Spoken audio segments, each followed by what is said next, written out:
patriotism, faith, national unity, education, fiscal responsibility, civility, the values that define America.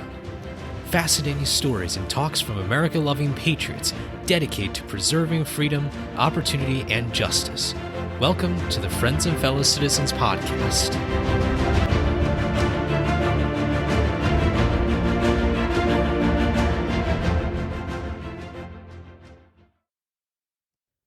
Hello, everybody, and welcome to episode 69 of Friends and Fellow Citizens. I'm your host, Sherman Tylowski. Thank you so much for joining me this week.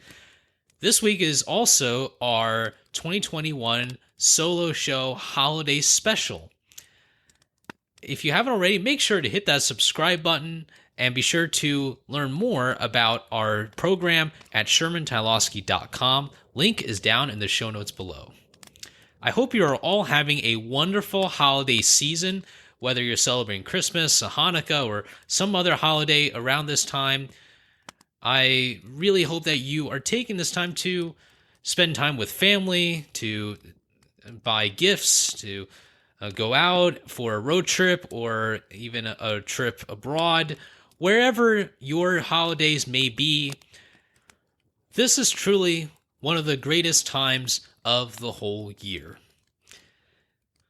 Now, for those of you who have joined us within the past year, this is actually a brand new tradition on Friends and Fellow Citizens that was started in the last winter holiday season. Even though I am someone who is very much interested in politics, I read about it a lot, I read a lot about history, a lot of these things are important. However, I also know that the value of taking time away from those important subjects is truly a virtue. That is why around this time, at least for 2 weeks, we take a break from the politics, from the policy and the policy making and all the things that are happening around the world, because we want to take this time in the holiday season to reflect on those stories about those who spent this valuable time with their families.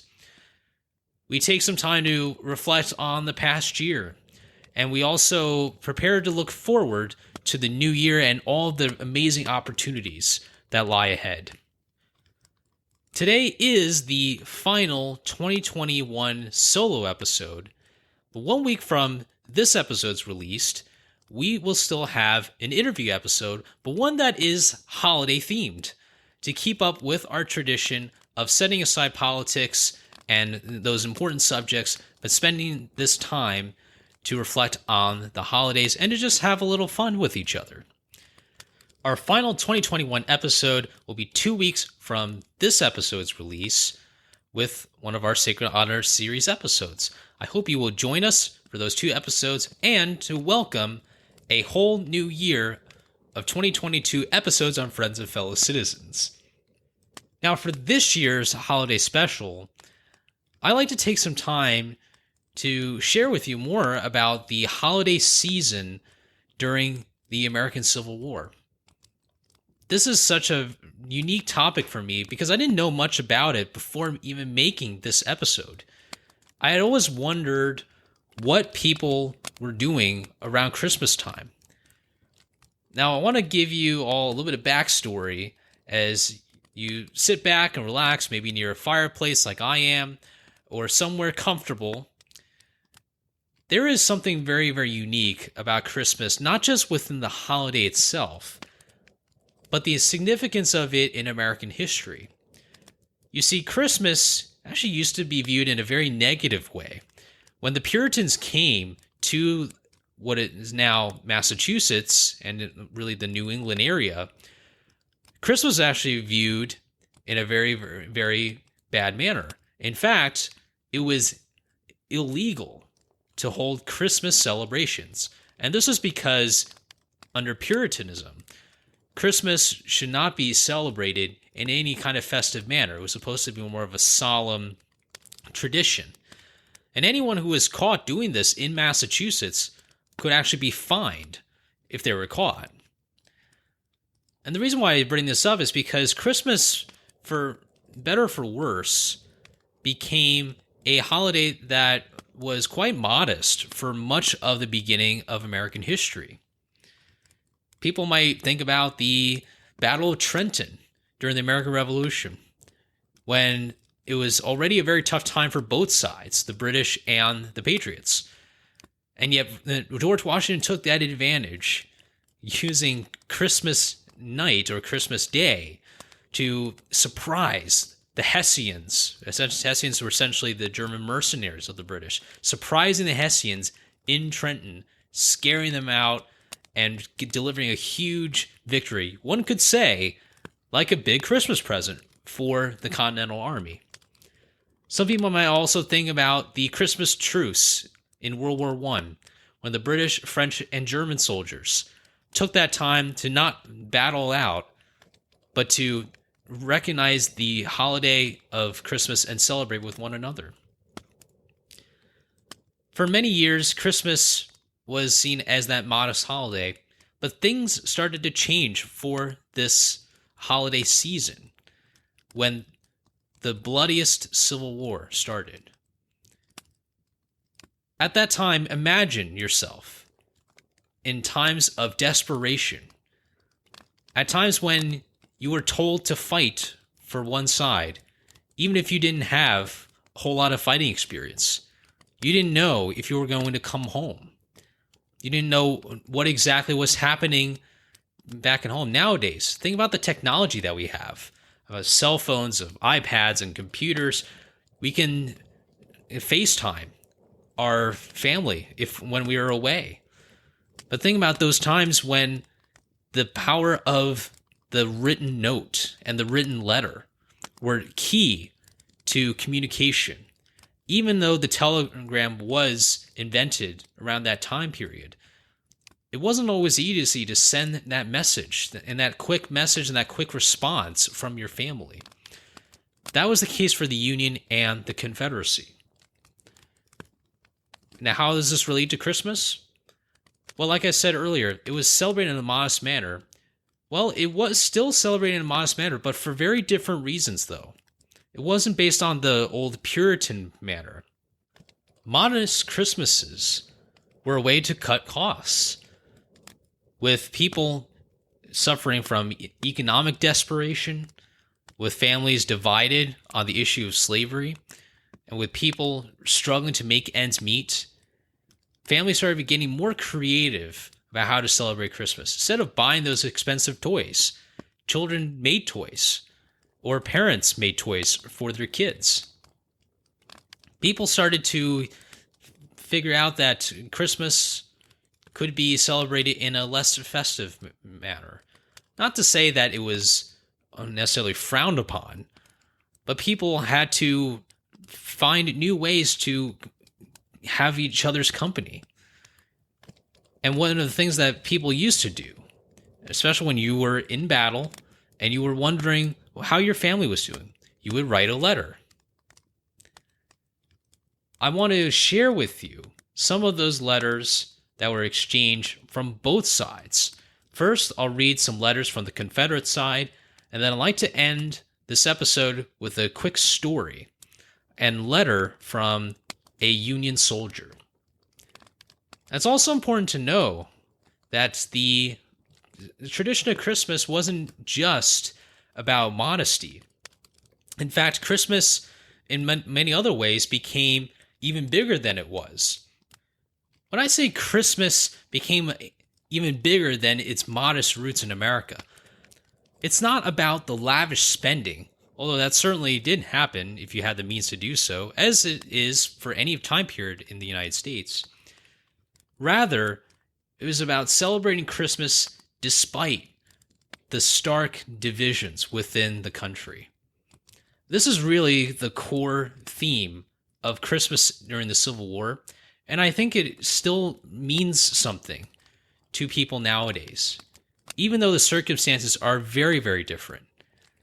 Yet when we reflect on the past year and really the past decades, we've seen the divisions. We've seen how people can turn against each other in the same country. Maybe we can take some pause to read some of these letters, to learn the stories and to learn the conditions which people lived through during that very, very fraught time. One of my favorite stories from that time period was about Abraham Lincoln's son, Tad Lincoln. When President Lincoln told them about the difficult conditions that Union soldiers were having to go through, little Tad Lincoln wanted to do something special for Union soldiers. When Tad was just a little boy during the Civil War, he would deliver presents to Union soldiers across the North with his father, President Lincoln. That to me was very, very warming to hear. And imagine the president's son delivering presents to Union soldiers, many of whom have lost so much during the course of the war. Many of them didn't know what was going to happen, whether there was going to be a United States at the end of this long, arduous conflict. Now let me take some time to read some of the excerpts for these letters that were exchanged on both the Confederacy side and the Union side. This one here is from John Shropshire of the Texas 5th. He was camped on the Rio Grande on December 26, 1861, and this is what he wrote to his wife, Carrie. He wrote, "We arrived at this place last night. Our mules and oxen broke down, having been out 36 hours without water. We came a new road nearly all the way from Fort Davis. The road was very heavy and water was very scarce. Our horses are all in good condition, as could be expected, all poor and some of them very poor. Christmas Day, 1861, will be remembered a long time by this regiment. Not a man of which I guess, but would have gladly been at home. I thought of you many times and hoped that you were enjoying a good time. The eggnog and good things you had to eat, I sincerely hope you had the good appetite to enjoy. I could have enjoyed a dinner with you amazingly. I cannot say how much glory we will gain, but I can say that we will have done as much hard work as any other soldiers in the Confederate service. Cavalry on the march have a hard time at best on the march, but especially do they suffer when they march through a wilderness when a scarcity of everything essential to comfort prevails. I candidly confess I never would have come this way had I imagined the country was so mean. In after years, when Charlie's grandchildren get old, this country will be used for raising sheep. If I had the Yankees at my disposal, I would give them this country and force them to live in it. I intended to write you a long letter, but cannot write for the men around me. Send me by mail all the good news you can get through by mail. I cannot write any more. As soon as we get into quarters, I will write you again. Goodbye. Write to me every day. God bless you and Charlie." One thing I'd like to point out is when you're with your regiment, you try everything you can to make the best out of the conditions, even when it's around the holiday season. You've got people who do just the craziest things, drink, party, just revel, play games. But that truly was the way of life of so many people at the time. And it's just remarkable reading some of these letters, knowing that a lot of these people didn't have military experience, and yet have that grit and that ability to write, to speak just frankly about their emotions and how they long so much for the holidays. I think one can imagine in any scenario, in that terrible, terrible conflict, that one's appreciation of the holidays really, really exponentially skyrocketed. You can imagine how someone like him was thinking when he realized that this would be perhaps the first ever Christmas that he would ever miss with his family. All right, here's another one from Henry Allen of the 9th Virginia Infantry. He wrote from South Carolina in a place called Hilton Head. "I am quite well at this time. We have had some very cold weather here. We feel it much more seriously here than we would in a much colder climate and have suffered much, as we have but few articles of bed clothing. We are not allowed to receive money, clothing, or boxes of any kind, and see quite a hard time generally. How are my dear little ones? Kiss them for me. My love to all at home and to all other relatives and friends I wrote to John this morning. I know you will think of the absent me while eating the Christmas dinner. I have nothing but dry bread for mine. Goodbye, and God bless you, my darling, from your affectionate husband, Henry A. Allen. Write soon. This is one from Tally Simpson of the 3rd South Carolina Regiment. And he wrote to a friend back home.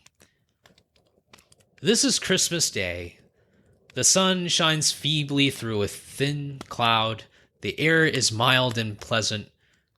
A gentle breeze is making music through the leaves of the lofty pines that stand near our bivouac. All is quiet and still, and that very stillness recalls some sad and painful thoughts. While we were there, Brigadier General Patrick, USA, with several of his aides-de-camp, came over under flag of truce. Papers were exchanged, and several of our men bought pipes, gloves, etc. from the privates who rowed the boat across. They had plenty of liquor and laughed, drank, and conversed with our men, as if they had been friends from boyhood. Write to me quick right off. I wish to hear from you badly. Remember me to my friends and relatives, especially the Pickens and Ligons. Hoping to hear from you soon, I remain your bud, Tally. Oh, that peace may soon be restored to our young but dearly beloved country, that we may all meet again in happiness. But here's the amazing thing about it.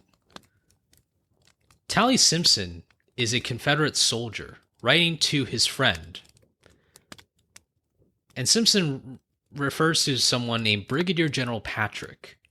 This Brigadier General is not a Confederate. He actually was a Union Brigadier General. He was the Provost Marshal for the Army of the Potomac. Just imagine that. Imagine you're a Confederate soldier. You believe in the causes of your side, and yet you see this top Union general provide you with essential supplies, knowing that those supplies could be essential to not only survival, but a wonderful Christmas party. But this kind of story was just the beginning. In 1862, a horrific defeat for the Union at the Battle of Fredericksburg. Reverend John Paxton, a veteran from the 140th Pennsylvania Volunteer Infantry, writes a passage about his experiences near the Rappahannock River in Fredericksburg. After a crushing defeat and a brutally cold winter, Reverend Paxton is walking along the Rappahannock River because he is on night watch. And as he and others are walking around, they hear voices across this river. Now, this Rappahannock River isn't that wide, so you can pretty well see who is on the other side of this little river here. He hears voices, and he sees a group of Confederate soldiers. Even in the most desperate of times, this exchange that was about to happen represented something bigger than just the Battle of Fredericksburg or the two sides, the Union versus the Confederacy. It was about a birth of tradition that was revitalized through mutual respect and selflessness and care. Mr. Paxton said, "Hello, Johnny," which is kind of a reference to the other side. And the Confederate soldiers replies, "Hello, Yank." Mr. Paxton replies, "Merry Christmas, Johnny." Same to you, Yank. Say, Johnny, got anything to trade? Parched corn and tobacco, the size of our Christmas, Yank. And Paxton replies, all right, you shall have some of our coffee and sugar and pork. Boys, find the boats. And Paxton's men grab a boat with supplies, and they do a little Christmas exchange. They brought coffee, sugar, pork, brought it over to the Confederate side. The Confederate soldiers came over with their goodies, gave them to the Union side. As Mr. Paxton describes here, this is just a wonderful passage to end this letter. And that was actually published in 1886 in a newspaper called Harper's Weekly. Mr. Paxton wrote here, then they divided the consignment. They laughed and shouted, reckon you'n's been good with to weans this Christmas day, Yanks. Then they put parched corn, tobacco, ripe persimmons into the boats and sent them back to us. And we chewed the parched corn, smoked real Virginia leaf, ate persimmons, which if they weren't very filling, at least contracted our stomachs to the size of our Christmas dinner. And so the day passed. We shouted, Merry Christmas, Johnny. They shouted, same to you, Yank. And we forgot the biting wind, the chilling cold. We forgot those men over there were our enemies, whom it might be our duty to shoot before evening. We had bridged the river, spanned the bloody chasm. We were brothers, not goes, waving salutations of goodwill in the name of the Babe of Bethlehem, on Christmas Day in '62. At the very front of the opposing armies, the Christ child struck a truce of us, broke down the wall of partition, became our peace. We exchanged gifts. We shouted greetings back and forth. We kept Christmas, and our ears were lighter of it, and our shivering bodies were not quite so cold. Christmas number, Harper's Weekly, 1886. Although I only read about this story a few weeks ago, this has become one of my favorite stories to share with others. It encapsulates the importance and the meaning of Christmas. Even though 1862 was such a different time period than 2021, yet the significance and soul of Christmas is not changed. It is still a tradition where people exchange gifts to express appreciation towards one another. It is a time when people long to be with their families, when the circumstances temporarily keep them apart. Even when the circumstances make people physically apart for some time, they still find ways to connect with one another, like writing those letters. Some of them I just read a few minutes ago. I really love how Christmas is celebrated in the Civil War because it was such a difficult and strenuous time period with so many people suffering. And yet people together found that faith and found that courage within them to reach out to someone and to show that the spirit of Christmas and the holiday season was still there. While no one knew what the result was going to be of that conflict, they knew that the least they can do to celebrate Christmas in whatever capacity it was, whether it is back at home or with their regiment, or perhaps even with just a few comrades in the middle of nowhere. They were all able to find a way to celebrate this amazing time, and they knew that they had this opportunity to express how they felt about the circumstances. Realize that it is not an easy time for anyone to perfectly say everything is going right, but at least we have each other. And we celebrate the holidays because we appreciate that company We extend our love, our care for others because we want to. It is because of countless people in our lives, people who love us, who care for us. We want to bring out that love and care towards our loved ones too. We all share this amazing holiday season together with love and care. Maybe that's why we say it is the most wonderful time of the year. Thank you all so much for listening to this year's holiday special solo episode. I hope you enjoyed it. Have a great rest of your day and rest of your week. Continue to enjoy the holiday season. And remember, a day in America always gets better when we are with our friends and fellow citizens.